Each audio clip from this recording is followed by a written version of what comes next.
이번 주에 부동산 시장 또 많이 돌아다니고 계실 것 같은데. 이번 주 제가 우연찮게 이제 아침 8시에 부동산 뉴스 브리핑을 하면서 일주일치 뉴스를 정말 온몸에 지금 장착되어 있는 상태입니다. 네. 근데 어제 또 발표가 났잖아요. 네, 어떤 발표가 났는데요? 이 대출 드디어 8월 1일부터 세계 최초 분들에게 지역에 상관없이 LTV 80%까지 그래서 이제 80%까지 할 수 있다고 하니까 최대 6억까지. 네. 그래서 매가는 한 7억 5천이면 80%니까 6억까지 이제 대출이 가능하더라고요. 네. 근데 DSR은 아직 차주에 맞게 아마 적용을 할 것 같은데 네.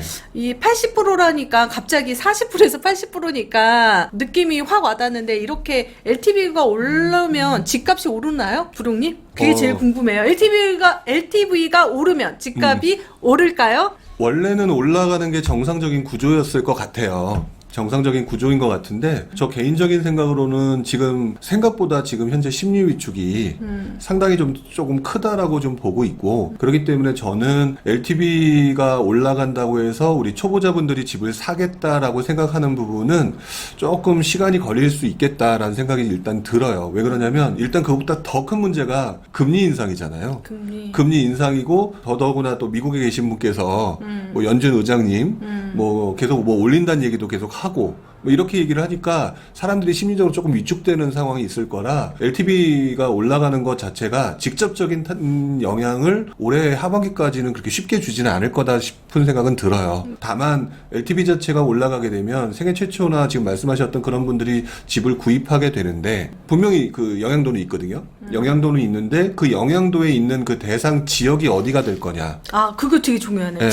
지역이 어디가 될 거냐. 그러니까 사람들이 제가 그 방송을 하면서 이제 유튜브 같은 거 방송을 하거나 또 이제 채팅창을 보면서 가장 아쉬워했던 안타까웠던 부분 중에 하나가 보면은 이걸 공식화해서 답을 하시는 분들이 많았었거든요. 금리 인상하면 그냥 무조건 집값이 떨어진다. 근데 집값이 떨어지는 것들의 큰 틀의 방향은 그럴 수도 있을지 몰라도 지역적으로 뭔가 바뀌는 가능성이 있는데 LTV 80이 올라갔을 때는 분명히 조금 젊은 세대들이 움직일 수 있는 지역들이 아마 분명히 어떤 특정 지역화해서 나타날 가능성이 좀 높다, 이렇게 생각이 좀 들어요. 그래서 조금 시간은 좀 걸릴 것 같다. 그래서 어느 지역이요?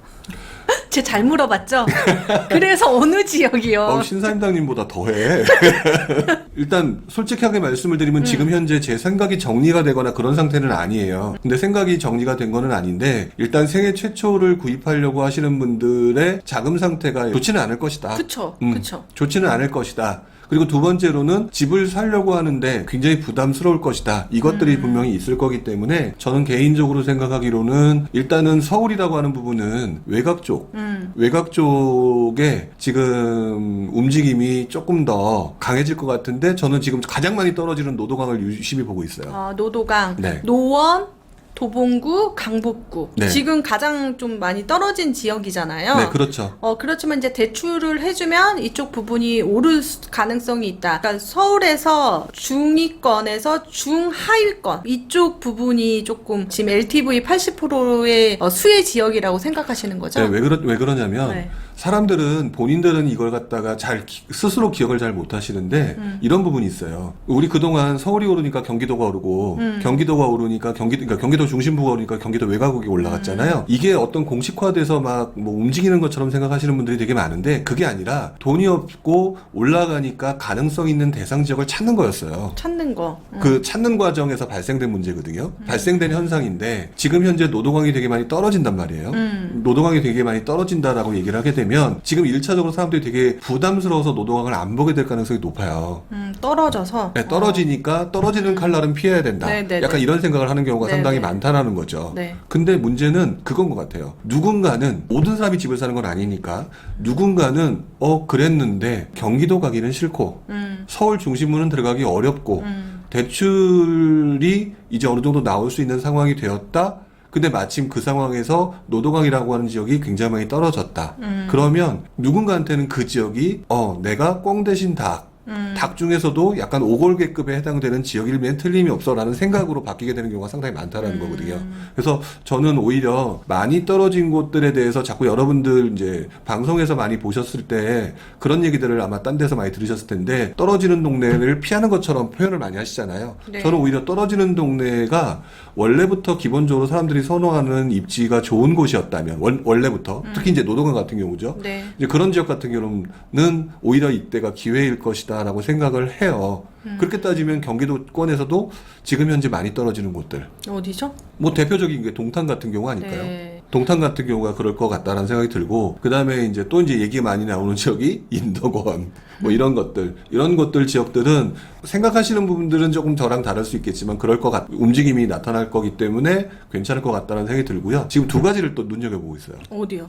지역이 아니라 죄송합니다. 지역 어디요? 지역이 지금 아니- 적고 있습니다. 네, 지역이 아니라 네. 저는 아직까지는 이제 좀 생각이 정리가 안 됐는데 그냥 제 방송이니까 제가 알아서 네. 뭐 걸러 들으셨으면 좋겠다라는 생각을 하고 솔직하게 말씀을 드린다면 일단은 지금 저는 중대형 아파트와 중소형 아파트 부분에 대해서 되게 신경을 쓰고 보고 있어요. 아, 평형별로. 네, 왜 그러냐면은 항상 시장이라고 하는 거는 개 벌리기가 일어나면 개 메우기가 일어나고 그 보통 우리 해피님은 키 맞추기라고 보통 표현하시는 그것도 있잖아요. 네. 그런 것들이 발생하는 것처럼 평형간에도 그런 것들이 발생을 하거든요. 그렇죠. 네. 평형간에도 그런 게 발생하는데 지금 금리 인상이나 이런 것 때문에 심리가 위축되고는 되어 있는 상황이지만 그래도 지금 현재 상대적인 저평가 구간에 접어든 대상 중에 대표적인 것 중에 하나가 중대형 평형이고요. 네. 그 다음에 저는 중소형 평형일 거라고 봐요. 근데 중대형 평형은 딱 이해가 가시는데 중소형 평형은 좀 이해가 안 가실 거예요. 84제곱미터. 네, 84를 기준으로 그 59 60제곱미터 이하. 네, 그런 부분들이 조금 눈여겨볼 대상이 아닐까라고 생각이 드는 게 일단 중대형은 평당가가 일단 낮아요, 다. 그쵸. 다 낮죠. 그리고 공급이 부족해요. 그렇죠. 당연히 부족하죠. 네, 지금 워낙 물량이 안 나오고 네. 청약 나오는 물량 자체도 중대형이 없으니까. 네. 그렇기 때문에 지금이 어쨌든 이분들이 움직여서 뭐 이번 장에 많은 분들이 상향 이동을 해야 되라, 뭐 평형 중에서 조금 더 높은 곳으로 가라, 뭐 이런 식으로 맞게 얘기를 했기 때문에 저의 경우에는 그런 부분으로 보게 되면 중심부에서 약간 한 B급 상위권 이런 것들 같은 경우는 중대형 부분이 그래도 평당가가 낮기 때문에 오히려 하락장에는 덜 떨어질 것이다. 하락장에 덜 떨어질 것이다. 지난 장에는 하락장에 제일 많이 올랐기 때문에 제일 많이 떨어진 게 그렇죠. 중대형이잖아요. 중대형이었죠. 그 중에서도 용인 수지. 수지 또는 죽전 이런 네. 것들이었잖아요. 그게 사람들의 심리에 의해서 나타났던 거라고 저는 생각을 네. 하거든요. 그 다음에 제가 아니 중대형 좀 정리하고 가면 중대형 같은 경우에는 네. 그럼 어느 지역이요?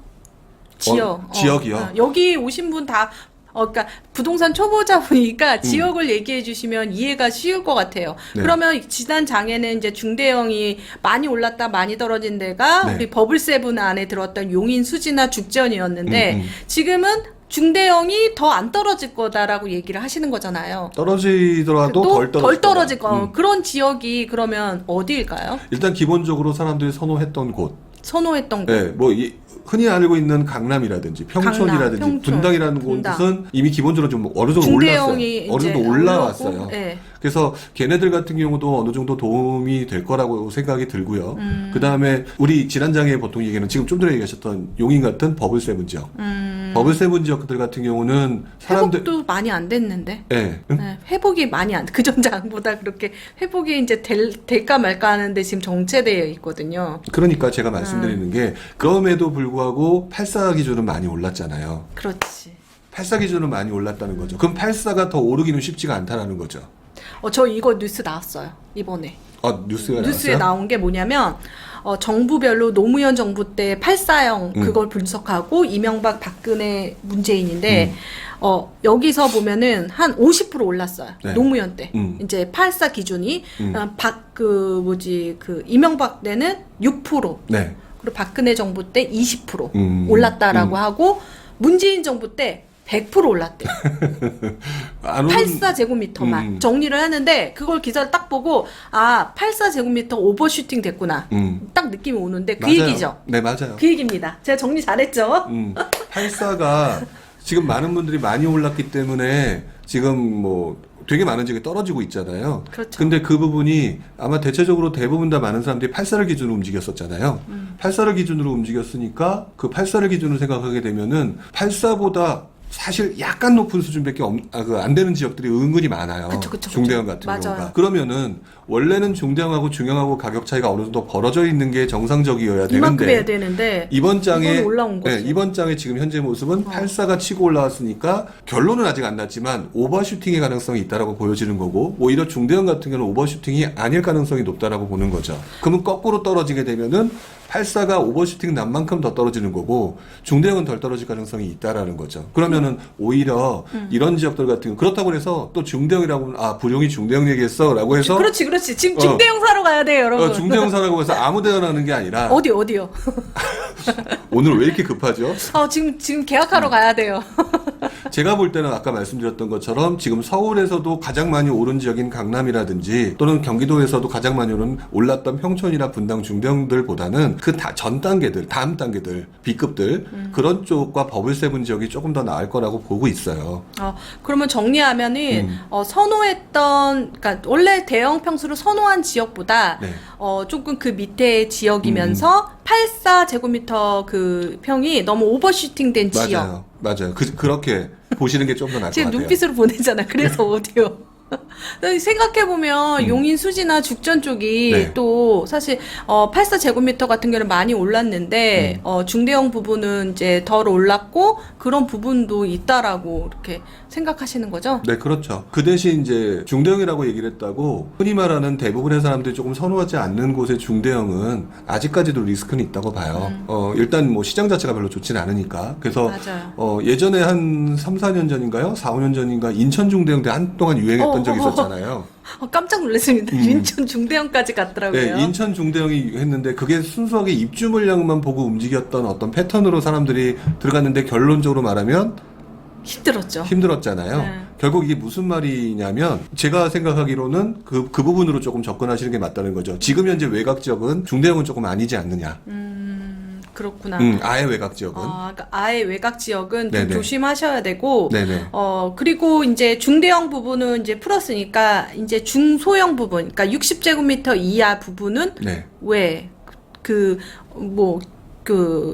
갭 벌리기로 생각해서, 갭 메우기로 생각해서 초소형 같은 경우가 된다라고 생각하시는 건가요? 중소형은요? 중소형. 네, 그러니까 지금 60제곱미터 이하. 그러니까 60제곱미터 이하를 보는 이유는 일단 전 두 가지 이유가 있어요. 두 가지 이유가 있는데 첫 번째로는 지난 장에 여러분들의 15년, 20년 선배들의 움직임이 중소형으로 움직였다라고 하는 그 과거의 어떤 사례가 일차적으로 하나가 있는 것 같고요.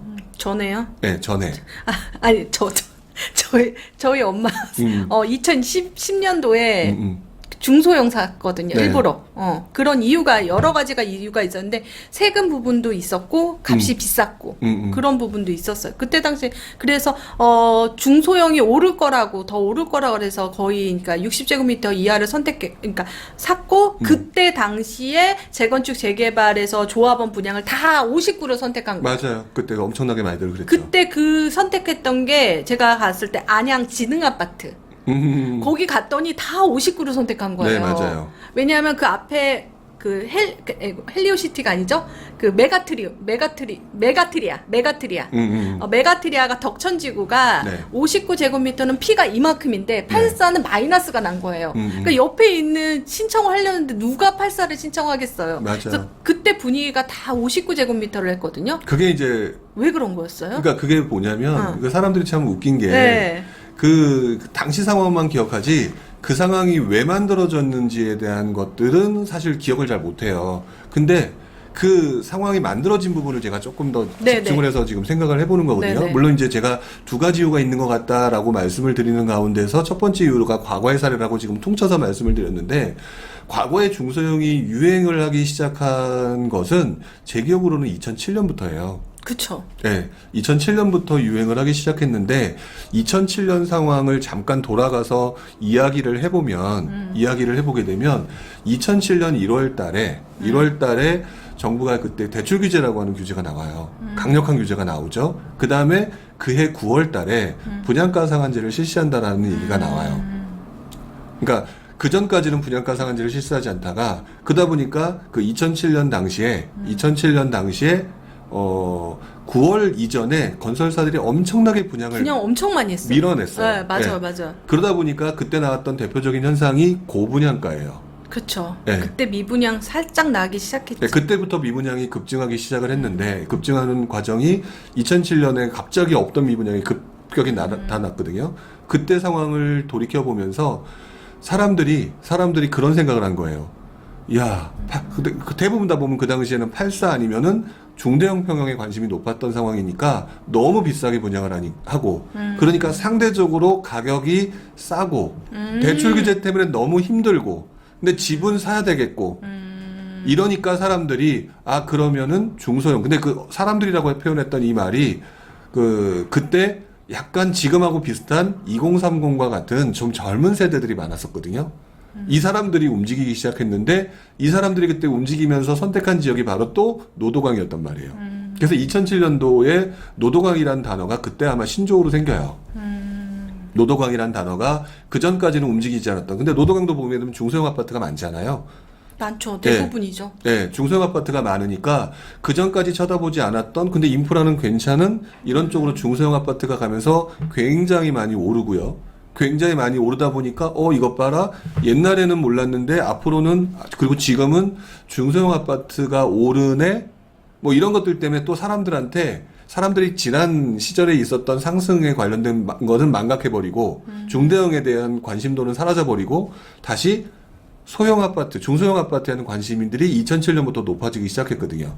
그 이후에 2008년 금융위기가 오고 뭐 2009년에도 잠깐 반짝 상승장이 있었던 그 시점에도 결국 대출 규제가 계속 이어졌었어요. 대출 규제가 계속 이어지면서 대출 규제가 계속 이어지는 상황에서 사람들이 조금 접근할 수밖에 없는 게 중소형이었다. 근데 지금 그래서 이제 두 번째 얘기가 되는 부분인데 뭐냐면 지금 현재 대출 규제를 풀어줬잖아요. 네. 생애 최초 80%를 해줬다고 하잖아요. 네. 근데 지금 현재 이분들이 살 수 있는 대상의 물건들을 보게 되면 결국 6, 7억 정도. 그쵸. 예, 6, 7억 정도인데 서울의 6, 7억짜리가 과연 무슨 평형이냐. 네, 중소형이네요. 중소형일 수밖에 없다는 거죠. 그러니까 이분들이 결국에는 토끼몰이처럼 정부가 만들어놨던 정책들로 인해서 지금 집값들이 많이 올랐고 심지어는 그래서 이번 장에는 지난 장보다 더 많은 사람들이 들어오고 그다음에 정보들이 워낙 확대가 되니까 그 중소형까지 올랐단 말이에요. 그래서 이제 중소형 아파트가 많이 올랐다라고 판단하기는 그러니까 적게 올랐다고 판단하기는 어려워요. 근데 그럼에도 불구하고 지금 현재 상황으로 보게 되면은 토끼몰이로 풀어줬던 방향 자체가 결국 이분들이 살 수 있는 것은 서울의 중소형이거나 또는 경기도는 중소형이 좀 아닐 수 있겠죠. 그쵸. 그 가격대로 가니까. 가격대로 가니까. 예, 가격대에 이왕이면 뭐 서울에 붙어 있는 근교에 6, 7억대에 해당되는 뭐 그때는 또 8사가 되겠죠. 이렇게 움직일 가능성이 있기 때문에 그냥 무조건 중대형이다 중소형이다가 아니라 서울 같은 경우는 그 버블세븐과 같은 그 서울 경기 지역은 버블세븐과 같은 그 조금 덜 오른 중대형 평당가가 8사 비해서 좀 낮은 중대형 그 다음에 중소형 같은 경우는 아무래도 서울의 중소형 경기도는 좀 중형 예, 약간 이런 쪽으로 분위기가 조금 나타나지 않을까. 근데 지금 아까 제가 초반에 말씀드렸던 것처럼 이거는 제가 아직 생각이 정리가 된 얘기가 아니에요. 근데 정리됐어요. 왜 정리됐냐면 네. 신문에 나왔어요. 제가 그래요? 이번 일주일에 했는데 와 진짜 너무 소름 돋는데 이번 일주일치 중에서 네. 이것이 불티나게 팔리고 있다라고 했는데 바로 그거예요. 6억 이하가 불티나게 팔리고 있는데 되게 재미난 거는 서울에 있는 그 되게 100채 중 그러니까 100채 중 한 채 정도가 6억 원 아래래요. 네. 그런데 그 100채 중에서 3채가 팔린대요. 그런데 그 3채 중에 한 채가 6억 언더가 팔린다는 거죠. 그러니까 지금 맞잖아요. 신문에서 그게 나왔어요. 그러니까 저도 그것까지는 못 봤는데. 맞아요. 그것까지는 못 봤는데. 그거 확신을 가지세요. 그러니까 제가 지금 생각하기에 지금 나타나는 시장 환경 자체가 여러분들이 너무 큰 거에 지금 얽매이고 있다라는 생각이 들어요. 그래서 지금 큰 거가 뭐냐? 가장 큰 것 중에 하나가 금리 인상이다. 그 다음에 지난번부터 작년 9월부터 시작된 대출 규제 강화로 인한 사람들의 심리 위축을 지금 보고 있다. 그것 때문에 큰 그림으로 그래서 떨어지는 칼날을 피해야 되지 않느냐라고 하는 손실을 좀 피하고 싶어하는 그 심리 때문에 약간 매도 심리가 더 강해졌고 그런 모습을 보이고 있는 거는 큰 그림인데 그 내부에서 투자자는 그 조그마한 움직임에서 기회를 잡는 거잖아요. 그렇죠. 그 기회를 잡을 때를 자세히 들여다보게 되면은 어쨌든 제 주변에서도 또는 뭐 제가 운영하고 있는 카페에서 사람들이 와서 얘기를 하는 걸 보게 되면 그래서 뭐 통장 누르는 번호를 OTP 카드를 뭐 집에다 놓고 다니는 게 아니라 들고 다니면서 고민하고 있는 거 상황이 지금도 이어진단 말이죠. 그러면 이분들은 분명히 그 내부에서 움직이는 관점, 내부에서 움직이는 무언가에 따라서 약간의 쏠림 현상이 나타나면 움직일 가능성이 있다. 근데 그런 상황에 봤을 때는 지금 사람들이 그 돈으로 움직일 수 있는 사람들이 없었는데 지금 정부가 조금 벌려줬단 말이에요. 그렇죠. LTV도 늘려주고 그러면 결국 이 사람들이 움직일 대상은 지금 현재로서는 그쪽밖에 갈 데가 없다. 그래서 그 부분으로 지금 보면서 관찰하고 있는 중이에요. 실제로 이게 좀 더 명확해지느냐. 네, 서울의 중소형의 6, 7억대 그리고 수도권 같은 경우에는 6, 7억대의 중형까지도 이렇게 접근해 볼 수 있다. 그렇죠. 그 말씀이죠. 제가 정리 다 해드립니다.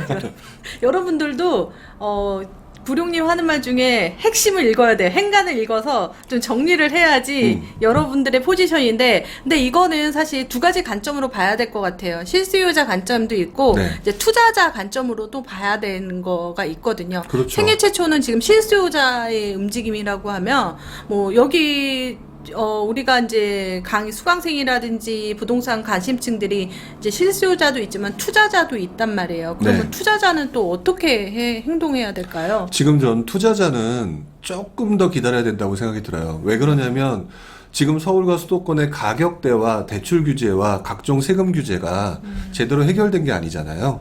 제대로 해결된 게 아니기 때문에 지금 제가 생애 최초를 얘기하면서 중소형과 어쩌고저쩌고 뭐 이런 얘기하는 게 결국에는 서울과 수도권은 실수요자들의 움직임에 따른 포커스를 맞추고 얘기를 하고 있는 거거든요. 근데 지금 다주택자들은 가장 큰 문제가 사고 싶어도 세금이 일단 해결이 안 됐고요. 취득세가 해결이 안 됐어요. 그러니까 이런 것들 때문에 지금 사실 다주택자 입장에서는 지금 무언가가 던져주는 미끼, 던져주는 그다음에 방향성 이런 게 있어야 되는데 제가 볼 때는 올 연말까지 몇 개가 나올까 말까 할 것 같거든요. 그러니까 지금은 사실은 조금 지켜보는 게 맞는 것 같고 단 한 가지 지금 제 눈에 계속해서 지금 띄고 있는 것 중에 하나가 그건 것 같아요. 저기 임대사업자. 오늘 나왔잖아요. 아, 네. 어제 나왔잖아요. 못 봤어요. 이거 봐요.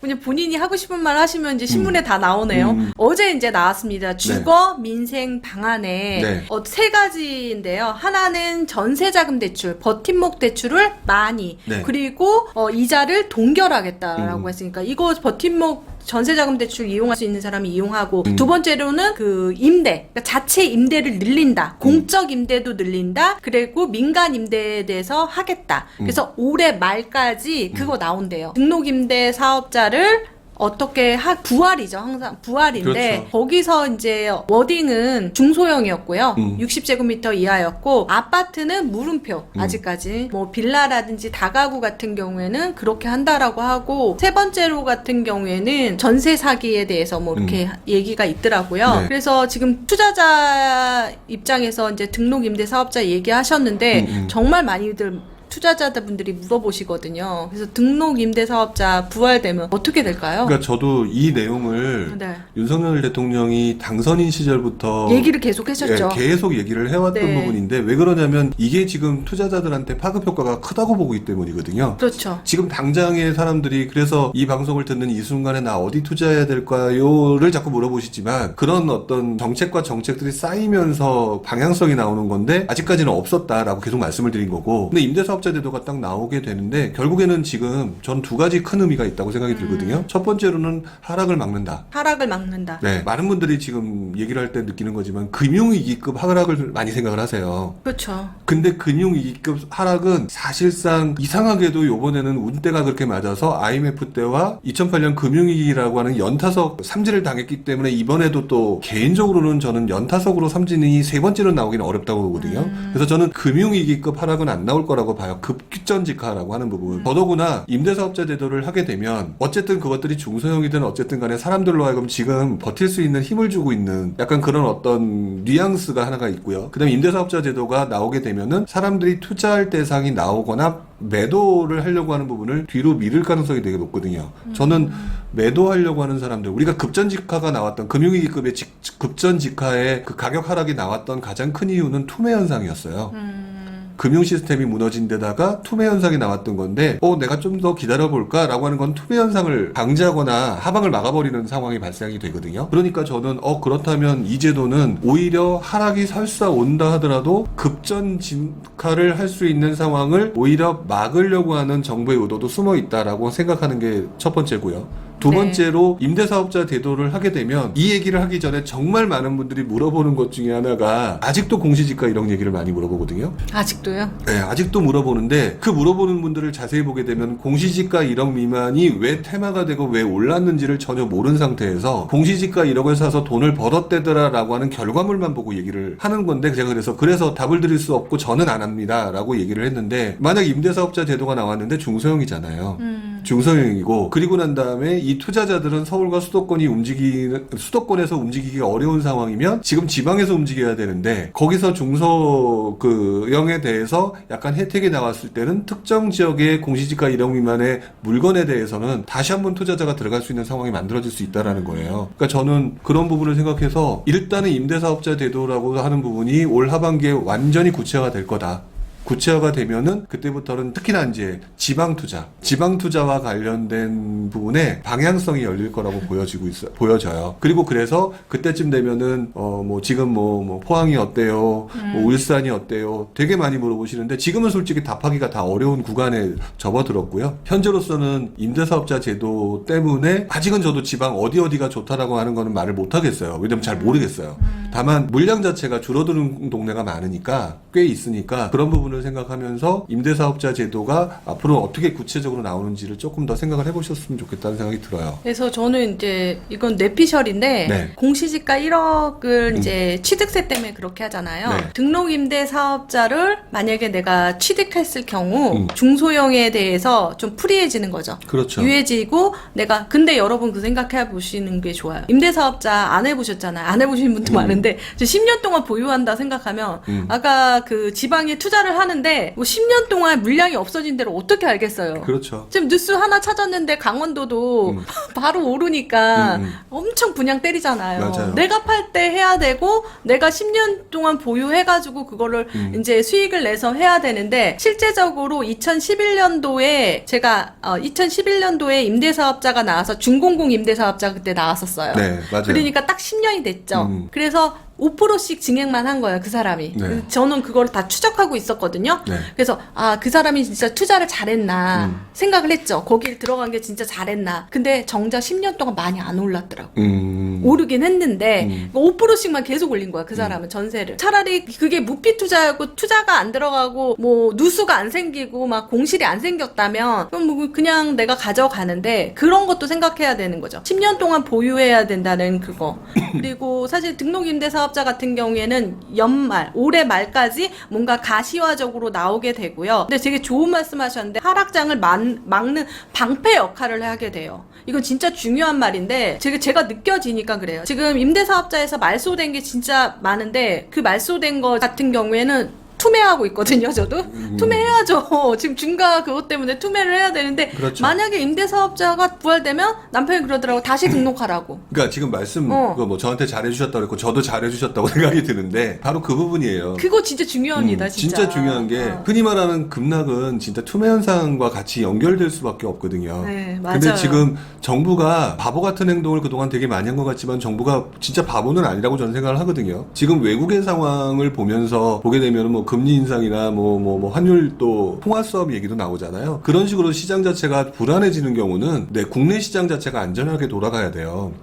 그러니까 안전하게 돌아가야 되는 상황에서 지금 현재 부동산 시장이 투매 현상이 나오게 되면 그렇게 되면은 이게 좋은 상황이 아니거든요. 그러니까 저는 이번 정부가 집값을 엄청나게 올릴 생각도 없지만 그렇다고 해서도 떨어뜨릴 생각도 없다라고 하는 게 지금 정책 속에 다 보여지고 있다라고 생각이 들고 그렇게 되면은 지금 말씀해 주셨던 것처럼 투매 현상이 사라지는 순간 하방이 견디고요. 그렇죠. 하방이 견디게 되면 그리고 임대 물량도 생기고요. 네, 임대가 생겨나는 그러니까, 거고 근데 또 그런 상황에서 전세 가격이 집을 안 사게 되면 전세 가격이 올라가니까 임대 사업자를 이용해서 전세 물량들을 공급하는 거죠. 공급하게 되고 5% 10% 이상 올리지 않게끔 만들어서 하려고 하는 꼭 먹고 알 먹고라는 게임을 하고 싶어 하는 거예요. 네, 맞습니다. 네. 그런데 여기서 되게 중요한 거는 그 임대사업자가 왜 폐지를 했는지를 생각을 한번 해보자고요. 네. 임대사업자를 제가 이제 과거 막 역사를 봤을 때 와, 그 과거에 그거 진짜 잘했구나. 네. 경부고속도로 정말 잘 깔았구나. 음. 뭐 경부고속도로 반대하는 의원들 막 들어눕는 사진도 있고 그러잖아요. 네네. 자기는 안 그랬다고 하는데 그렇지만 정말 중요한 거는 제가 이제 겪어왔을 때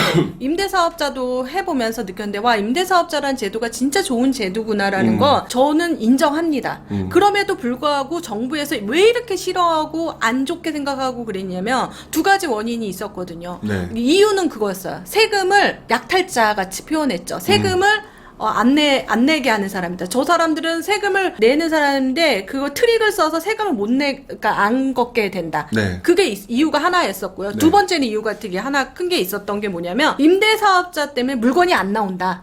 그거였어요. 그런데 통계적으로 그 임대사업자 물건 안에서 네. 아파트 물량은 별로 없었어요. 맞아요. 그리고 실제적으로 그래서 물량이 나왔나요? 네. 안 나왔죠. 실제적으로 집값이 떨어지면 당연히 이제 집을 파는 거에 대해서 지금 물량이 많이 나온다라고 하는데 정작 그 물량 그 조사를 해본 걸 보면은 임대사업자 폐지하고 나서 더 안 나와. 맞아요. 그러니까 이 말이 안 맞는 거죠. 그러니까 두 가지가 이제 어떤 세금에 대한 것들이 있었죠. 그래서 세금을 다 걷기 위해서 차라리 임대차 입법을 했긴 했는데 그래서 임대사업자를 폐지한 거였는데 생각해 보니까 지금 말씀하신 거 들어보니까 임대사업자가 생기면 정말 하방 강진성이 정말 탄탄해질 거라는 생각이 진짜 들어요. 그렇죠.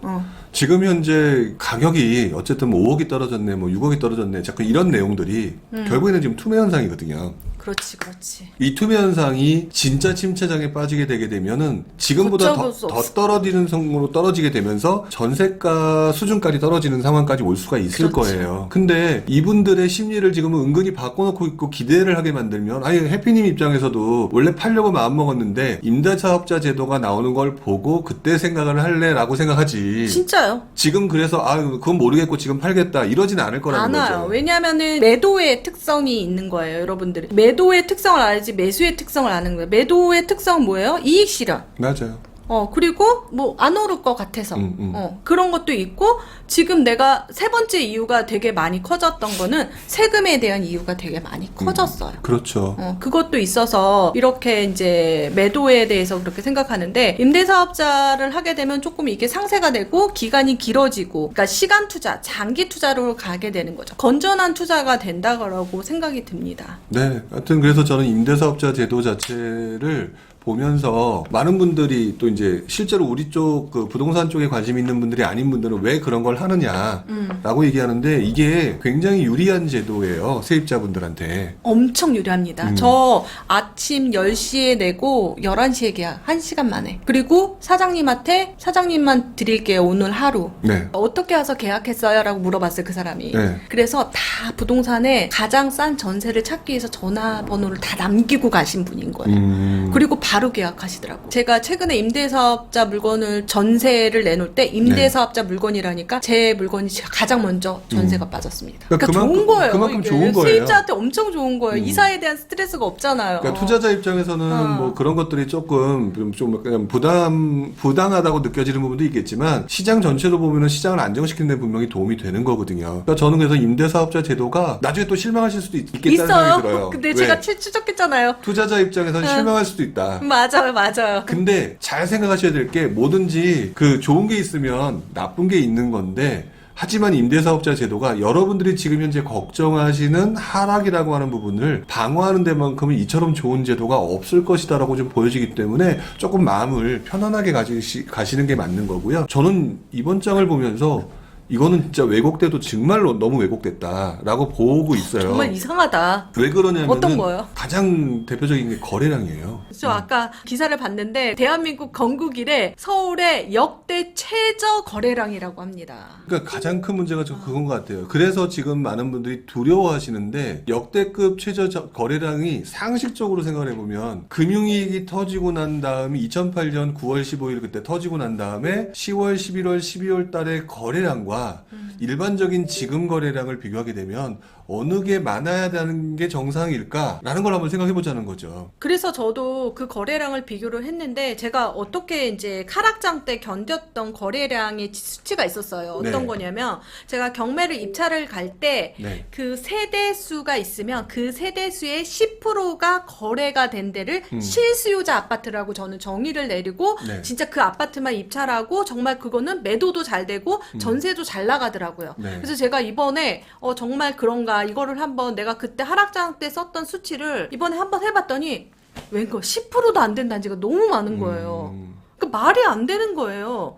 이러면 집값이 엄청 많이 떨어지고 그래야 되는데 저는 근데 또 하나 그때 시장하고 비교를 했을 때 다른 게 하나가 있어요. 뭐가 있어요? 전세가 2년이 4년이 된 거예요. 그러니까 4년이 되니까 이 가운데 2년이 휴지 기간, 정지 기간이 생긴 거예요. 그렇죠. 예. 움직임의 정지 기간. 2년마다 이사 갈 생각을 하고 2년마다 뭔가를 했는데 갑자기 4년이 되다 보니까 네. 약간 얼음하고 있는 상태가 있는 거예요, 지금. 저는 그래서 거래량이 없는 게 뭐 이상하다, 뭐 다른 장하고 다르다라고 느낀 거는 네. 이것도 있었던 것 같아요. 4년이라는 게 엄청 크고 그래서 심리적으로 움직일 수 있는 시간과 그런 것들을 생각하게 된다라는 거죠. 거래량이 이렇게 줄어들었다라고 하는 부분들을 지금 주변에서 제가 우리 초보자분들, 특히나 초보자분들은 공포가 굉장히 크게 밀려오는 것에 하나를 더 얻는 정도 수준으로 좀 다가오는 것 같아요. 그러니까 뭐냐면 금리 인상돼서 걱정되는데 거래량이 이렇게 줄어들었어? 그럼 폭락하는 거 아니야? 근데 잘 생각해 보셔야 되는 게 거래가 되지 않는다라고 하는 현상이 있잖아요. 재밌는 거는 저는 보통 수요를 얘기할 때 실수요하고 가수요를 보통 그러니까 투자 수요죠. 얘기하거든요. 이 실수요는요. 웬만하면 해야 되는 수요예요. 그렇죠. 왜냐면 우리가 지금 하고 있는 이 집들이 필수재이기 때문에 이 필수재가 기본적으로 거래해야 되는 거래량이라는 게 있다고요. 근데 이 거래량이라고 하는 게 굉장히 심리가 위축됐던 금융위기 당시와 비교해서도 더 안 좋은 상황이다라고 하는 거는 이거는 정상적인 시장이라기보다는 실수요도 안 되는 시장이다라고 얘기한다는 거는 이거는 뭔가 분위기가 바뀌었을 때 원래대로 회복될 수 있을 가능성이 높은 시장이다. 라고 보는 거죠. 그래서 제가 하락장이 아니라고 보고 있는 이유 중에 하나가 바로 여기에 있어요. 기본적으로 실수요는 전세 수요든 또는 매매 수요든 기본적으로 결혼하는 사람도 새로 생기고 정상적으로 돌아가는 기본 수요들이 분명히 존재하거든요. 근데 그 수요조차도 거래가 안 되고 있다라고 하는 그 자체를 보면서 일단 지금 현재 시장은 좀 그렇다. 그래서 아까 말씀드렸던 임대사업자들도 이것과 연관돼서 그래서 사람들이 안 팔고 버티고 있다. 그러니까 이거에서 거래량이 줄고 있다. 그리고 여러분들 중에 상당수의 사람들이 지금 굉장히 쫄아서 거래를 안 하고 있다. 이것들이 지금 다 같이 맞물리면서 나타났던 현상들이기 때문에 지금 현재는 저는 조금 일시적인 하락장이다. 월세가 이렇게 오르거나 거래가 많은 적이 있었나? 우리나라는 통상적으로 전세를 선호하잖아요. 네. 전세 민족이잖아요. 네, 맞아요. 그런데 그래서 8월 전세 대란 뭐 전세가 안 오른다, 전세가 떨어진다. 하지만 월세는 너무 많이 오르고 있거든요. 실제로 월세가 올랐던 시장이 있긴 있었어요. 있었대요. 네, 있긴 있었어요. 근데 지금 상황하고 좀 다른 게 뭐냐면 월세가 오르는 시장이 있었는데 월세가 오르는 시장이 제 기억으로 1년 정도의 움직임 정도가 몇 개 아니었었어요. 그때가 저도 정확한 연도는 이제 질문을 하셨으니까 대충 이때쯤이다라고 생각해서 정확한 건 아닌데 2007년도 전후의 기사들 부동산 기사를 찾아보시면 월세가 급등하고 있다라는 기사가 나와요. 그리고 그때 나왔던 대표적인 게 제 기억으로는 그게 반전세라는 용어가 그때 처음 나온 걸로 기억을 하는데 그때 이제 사실 반전세가 월세잖아요. 그러니까 월세가 증가한다라고 얘기했던 게 뭐냐면 그때 나타났던 사회적 현상이 결국 너무 가격이 올랐다. 전세를 구하기가 너무 힘들다. 근데 세금을 내기가 버겁다. 그렇죠. 그러니까 종부세 종부세 때문에. 그러니까 종부세 반전세로 전가. 종부세를 전가하겠다라고 하는 게 월세 시장이 됐는데 월세가 올라가다 보니까 문제가 뭐였냐면은 월세를 이렇게 내는 바에는 차라리 전세를 가고 만다. 라는 심리가 다시 팽배가 되면서 제 기억으로 그때 나왔던 신문기사를 보게 되면 앞으로 월세 시장이 도래되나라는 신문기사가 잠깐 토픽으로 나왔다가 얼마 있다가 전세 대란 가장 큰 문제다. 다시 월세가 살짝 쏙 들어가 버리면 그런 현상들이 2007년 하고 2008년도 초 사이에 나타났던 게 기억이 나요. 아마 이번에도 근데 그것보다는 지금 현재가 조금 더 심각하긴 한 것 같아요. 금리 때문에 이렇게 계산을 해보는 거죠. 저도 계산을 해봤더니 네. 전세를 사면서 전세자금 대출이 6% 정도 나오는 것도 있고 5% 이렇게 되는데 많이 오를 거라 그게 점점 많이 오를 거라고 생각이 드니까 네. 뭐 전세도 없는데 월세로 살지 이렇게 이제 그 전에 이제 갔던 사람이 또 월세가 거래량이 많아지고 원하는 사람이 많다 보니까 그래서 이게 지금 보면은 월세가 되게 많이 오르고 월세 거래량이 저는 이때까지 느껴봤던 것 중에서 정말 최저고 네. 네이버 부동산에 들어가 봤더니 월세 거의 없어요. 진짜. 그래서 저 이제 계약갱신으로 월세 거의 100% 계약갱신합니다. 네. 월세 세입자들. 그리고 이번에 또 그래서 5%만 올리기가 너무 이 월세가 아닌 거예요. 그래서 이게 지금 주변하고 막 반값 월세가 돼버리는 거예요. 네. 이런 것들이 많다 보니까 월세가 조금 희귀해지고 월세가 많이 오르고 네. 그것도 금리 현상도 있으면서 이제 잠시적인 거라고 생각이 드는데 이 문화가 이제 전세 소멸 시대로 가지 않을까 그런 생각이 들더라고요. 저는 개인적으로 전세 소멸이라는 얘기가 지금 말씀드린 2007년, 2008년 기사에도 있어요. 찾아보면. 근데 결국에는 저는 사람들한테 선호되는 거는 전세예요. 이거 전세 정말 좋은 제도인데. 그러니까. 안젤리나 졸리도 놀랐다면서요, 전세. 네, 나중에 돌려받으니까. 돌려받으니까. 그러니까 전세 소멸이라고 하는 부분, 그러니까 이제는 월세가 대세고, 그러니까 2007년, 2008년 그때 전후에서도 분명히 시장에서 그런 분위기가 잠깐 컨센서스가 잠깐 나왔는데 결국 이게 무너지게 됐던 가장 큰 이유 중에 하나가 그때부터 이제 전세자금 대출이 조금 활성화되기 시작했던 부분이 있어요. 네, 네. 그 이후부터. 그러면서 그렇게 됐기 때문에 만약 전세자금 대출이 다시 지금 조금 애매하잖아요. 그 부분이 어느 정도 정상적인 기미로 돌아가게 되고 월세가 어떤 수준으로 올라가게 된다면 저는 다시 전세로 돌아갈 가능성이 높고 한국인은 쉽사리 월세로 가진 않을 거다. 네. 라는 생각이 좀 들어요. 근데 이제 그 과정에서 이렇게 표현하시는 분들도 좀 있더라고요. 월세에서 전세로 다시 돌아갈 것이다. 또 전세에서 또 뭐 매매로 갈 것이다라고 얘기하는데 지금은 저는 아직까지 상승장이 조금 더 지금 이어지고 있는 상태에서 심리 위축이 더 남아있기 때문에 만약에 올 하반기에 전세 대란 얘기는 좀 쑥 들어갔잖아요. 근데 전세 난 자체는 분명히 있을 거라고 저는 보거든요. 네, 지금 조금 소진되고 있는 것 같아요. 네, 전세난 자체는 분명히 있을 거다. 흔히 말하는 2010년대부터 2014년까지 엄청난 전세 대란이 있었잖아요. 그때처럼 오지는 않을 거라고 저는 생각이 드는데 그래도 전세난이 있을 거라고 보거든요. 이렇게 되면은 또다시 매수 심리 자극시킬 가능성이 높다라고 봐요. 그런데 그것도 있어요. 월세를 살다가 매매를 하는 경우, 전세를 살다가 매매를 하는 경우가 있는데 사실 전세로 살면서 매매를 하는 경우가 많죠. 그렇죠. 그래서 심리적으로 저는 전세 입자는 그러니까 예정된 매수자다라고 생각이 들거든요. 그러면서 이제 주거니 받거니 하죠. 그 세입자가 바보는 아니니까 월세 살다가 너무 비싸면 전세로 이렇게 순환 구조로 간다라는 거죠. 그렇죠. 생각은. 그래서 그 부분에 대해서 저는 이 시장 자체가 좀 더 명확히 구분될 거라고 보는 게 월세를 갈 수밖에 없는 사람들이 갈 수 있는 시장과 전세로 곧바로 넘어가는 시장이 좀 더 이전쯤보다 좀 더 명확해질 거다. 그래서 저는 오히려 제가 최근 들어서 예전에는 저는 오피스텔에 대해서 별로 이렇게 좋지 않게 표현하는 입장이었었거든요. 그게 이제 대체제 입장에서 부동산의 그 주거용 오피스텔이라고 하는 3룸 이상 그 부분이 아파트의 대체제이기 때문에 거기서 원룸까지 가는 거에 대해서는 저는 반대하는 입장이었거든요. 그 속성 자체가 틀리기 때문에.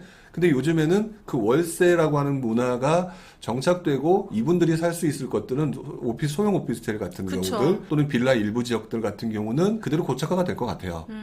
고착화가 되는데 여기서 이제 투룸 이상에 대한 아파트는 저는 전세가 쉽사리 없어지지는 않을 거다.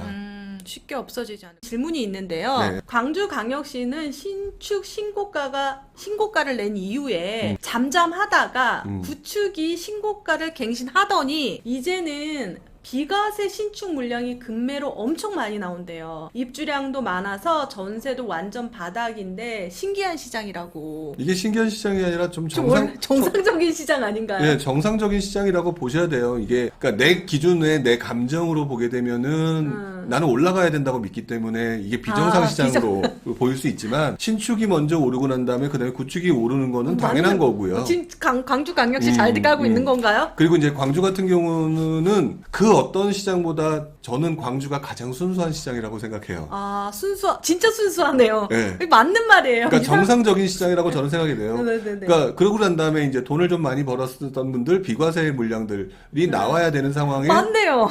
지금 현재 분위기가 안 좋잖아요. 네. 그러니까 약간 빨리 좀 어떻게 해야 되겠다. 이거는 저는 광주가 이제 입주 물량이 이제 한 해 또 이제 많아지죠. 네, 맞아요. 네, 그 시점이 지나게 되면 다시 원래대로 회복될 가능성이 높다라고 생각이 들기 때문에 다른 어떤 지역들보다 광주 같은 경우는 진짜 오를 때 오르고 떨어질 때 떨어지고 깨끗하게 움직이는 시장 중에 하나가 저는 광주 시장이라고 생각이 들어요. 순수하기 때문에 돈 벌 수도 있는 시장이 될 수도 있겠네요, 진짜. 광주는. 길게 보면은 광주가 제일 좀 보기는 편한 시장이라고 저는 생각이 들어요. 그러니까 또 밑에 대구 얘기가 나오네요. 네, 대구 얘기 좀 해주세요. 대구 얘기는 혹시 지나갔나요? 안 지나갔습니다. 피치님 잘 들어오셨습니다. 대구 지방로입니다. 이 대구라고 하는 시장을 얘기를 하는 데 있어서 대구 시장이 굉장히 사람들한테 보게 만드는 먹히는 시장이라서 그리고 또 거기서 또 자극적인 얘기를 했을 때 또 사람들로 하여금 혹하게 만들 수 있는 그런 부분이 좀 있다라는 생각이 들거든요. 근데 조금 냉정하게 보셔야 될 것 같아요. 이건 대구의 문제가 아니라 오래 상승하게 되면은 잠시 쉬어가는 구간은 100% 나오게 되어 있다는 거거든요. 저는 기본적으로 대구는 굉장히 오랜 시간 동안 상승했던 곳 중에 하나. 맞아요. 그리고 광역시기 때문에 그만큼 상승 기간이 힘이 있어서 길었던 거거든요. 문제는 그러다 보니까 물 들어올 때 노젓는 게 투자자만 있는 게 아니라 건설사도 있었단 말이에요. 너무 노졌는데요. 그러니까 근데 그 노를 젓는 과정에서 우리보다 더 심하게 노를 젓기 때문에 지금 물량 구간에 접어든 거고 그렇기 때문에 이런 구간에서는 조금 더 기다려야 되는데 요때 오랜 시간 동안에 부동산이 움직이는 거를 보지 못했던 그 어떤 특정 구간에 봤던 분들이 펌프질을 할 때 뭐라고 펌프질을 하냐면은 봐라 얼마 전 부산도 보니까 조정적 해제되니까 오르지 않느냐 라고 하는 논리로 접근하는 저 그것 때문에 되게 열받은 적이 한 번 있어요. 말도 안 되는 소리를 하고 있다. 부동님 열받으면 진짜 열받은 건데. 이제 그건 말도 안 되는 소리다. 그거보다 더 긴 구간에 누적 물량들을 봐야지라는 생각을 했었거든요. 그러니까 부산의 상승이 발생됐던 가장 큰 이유는 그 상승장에 해당되는 그 상승장에 해당되는 그 시점이 아니라 서울고 수도권의 투자 수요가 갈 때가 어딘가가 가야 되는 상황에 타겟팅이 됐던 거고 그때 예. 러시였죠. 그때는 상승장 중반이었잖아요. 부산행. 중반이었잖아요. 근데 지금은 상승장 중후반이기 때문에 그때 서울과 수도권의 투자자들이 이미 지방 가서 많이 움직여서 많이 쟁여놓고 있는 상황이기 때문에 이분들의 투자 여력이 떨어져 있는 상황이란 말이에요. 그렇죠. 그런 상황에 불안한 그러자도 복잡하고 세금 때문에 문제가 생기고 이런 상황에서 다시 대구에 들어가서 무언가를 구매하기에는 굉장히 애매한 시장이다. 이제 이렇게 말씀을 드릴 수가 있는 거고 그게 바로 리스크였기 때문에 어정쩡하게 기대를 하고 들어가기보다는 지금 대구라고 하는 시장은 죽지 않았다. 그러니 대구는 지금부터 지켜봐야 되는 시장이다라고 말씀을 드렸는데 지금 사실 대구 조정적 해제 발표하고 난 다음에 대구행이라는 뭐 이렇게 짤도 돌아다녔잖아요. 근데 지금 와서 보게 되면 생각보다 많이 안 움직이고 있잖아요. 네. 그만큼 심리가 굉장히 크게 좌우한다라고 말씀을 드릴 수가 있겠죠. 그런데 지금 노졌다 그러잖아요. 네. 그래서 그렇게 되는데 이번에 제2의 대구 같은 데가 생겨날 것 같다고 아까 기사 준비하신 것 중에 있었는데 네. 항상 그런 식으로 일이 벌어지는지. 그래서 강원도가 역대급 그 거래량이었다라고 네. 하니까 그 다음에 뉴스가 뭐가 나왔죠? 그러니까 바로 제가 그 뉴스를 여러분 보시면 아시겠지만 어저께인가 그저께인가 기사에 강원도가 뭐 올해 작년 엄청난 거래량 최고의 거래량이다. 그렇죠. 그러니까 이게 보면 거래량이니까. 물 들어올 때 노젓는다는 얘기거든요. 네. 근데 문제는 그러다 보니까 지금 분양 물량이 굉장히 많아지고 있고 앞으로 많아질 거예요. 그게 뭐냐면 대구의 바로 2, 3년 전의 모습과 동일한 현상이 지금 강원도에서 나타나고 있다. 그러면 대구의 상황이 이렇게 되는 것들을 어떤 분이 지금 올려주신 것 중에서 지금 딱 그 대구 같은 경우는 공부하기 좋은 장이네요라고 내 맘대로 님이 말씀해 주셨는데 그 부분을 다른 지역에도 적용시키는 게 맞다라는 거죠. 그래서 적용해서 봤는데 또 똑같진 않지만 항상 메커니즘이 있는 거죠. 거래량이 많고 조금 오르면 건설사들이 분양하는 건 정말 맞아요. 제가 분양 물량 정리하고 청약도 정리하다 보면 그런 현상이 되고 그때 같은 경우에는 그 다음에 물량이 적체되고 그 다음에 입주 물량 많고 항상 그런 식으로 시장은 펼쳐지는 것 같더라고요. 맞아요. 그러니까 지금 여러분들이 지금 마음이 급해서 어느 지역이 움직인다라고는 언론 기사를 보고 움직이실 건데요. 그 움직이는 것들은 여러분들이 투자를 못하는 또는 투자에 실패할 수 있는 지름길이 될 수가 있어요. 그래서 제가 말씀을 드리는 게 지금 대구의 사례를 말씀을 드렸지만 2, 3년 전에 대구의 물량들이 증가하는 부분에 대해서 고려하지 않으셨잖아요. 근데 지금 강원도 같은 경우는 되게 좋아요. 되게 좋기 때문에 강원도에 투자하는 거에 대해서는 제가 말리고 싶은 마음은 없어요.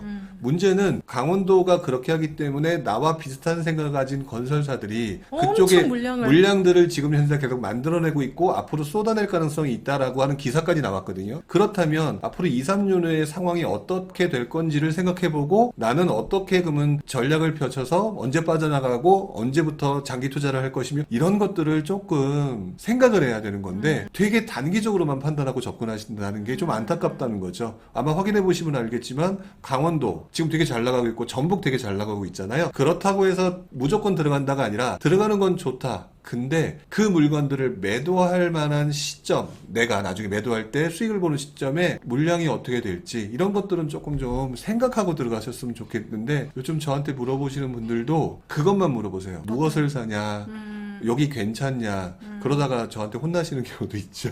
근데 이게 괜찮은데 법인 투자를 하다 보니까 단기 투자가 되니까 네. 단기간에 오르는 거를 되게 많이 찾아서 하시려고 하는데 이 입주 물량이 걸리게 되면 이제 장기 투자하거나 2년, 4년 투자하게 되면 그것을 꼭 생각해야 되는데 지금 강원도 같은 경우는 분양이 많아지고 있다. 그래서 제가 청약홈에서 분양 물량을 이렇게 정리를 하다 보면 아 여기 지금 건설사 물 들어왔구나 그런 게 느껴지더라고요. 한동안 여수, 순천, 광양도 많았거든요. 그래서 그 정체된 물량 이제 소진하려니까 더 시장이 안 좋아서 이번에 조정 대상 지역 해제가 됐죠. 그런 걸 봤을 때 이제 물량도 잘 봐야 될 것 같아요. 여기 보니까 만두 형제님 제가 얼굴은 제가 잘 모르겠는데 작년 말에 저한테 대구 분양권 물어봤다가 혼났다고 얘기를 하셨거든요. 여기 하수 감별사님이 부룡님 최고라고 감별해 주셨네요. 고수 감별사 아닌가요? 어쨌든 그때 제가 그렇게 말씀드렸던 가장 큰 이유가 바로 그 부분이었었어요. 물량이라고 하는 구간은 가장 그 원시적이고 기본적인 부분이긴 하지만 또 한편으로는 방향성을 잡기가 상당히 좋은 거거든요. 그러니까 여러분들이 투자를 하는 데 있어서 요즘 같은 시기는 서두르지 않으셨으면 좋겠고요. 서두르기보다는 저는 올 하반기까지가 여러분들이 저랑 이야기 나누시면서 공부하기 되게 좋은 시간이라고 생각이 들어요. 왜냐면은 뭐 임대사업자 제도의 개편에 관련된 것도 나올 거고요. 또는 또 이제 금리 인상이 계속 될지 안 될지도 직접 한번 경험을 하실 거고요. 이런 것들을 통해서 이 상황에서도 시장이 어떻게 되는지도 같이 좀 보셔야 되고 이런 것들이 경험이 쌓이셔야 조금 더 여러분들이 투자하는데 엄청난 도움이 되실 거라고 생각이 드는데 그렇지 않고 지금 당장 투자했다 그러면 혹여라도 다음 달, 다다음 달에 무슨 일이 터졌을 때 흔히 말하는 뒤통수를 맞는 그런 상황이 발생될 수가 있다라는 거죠.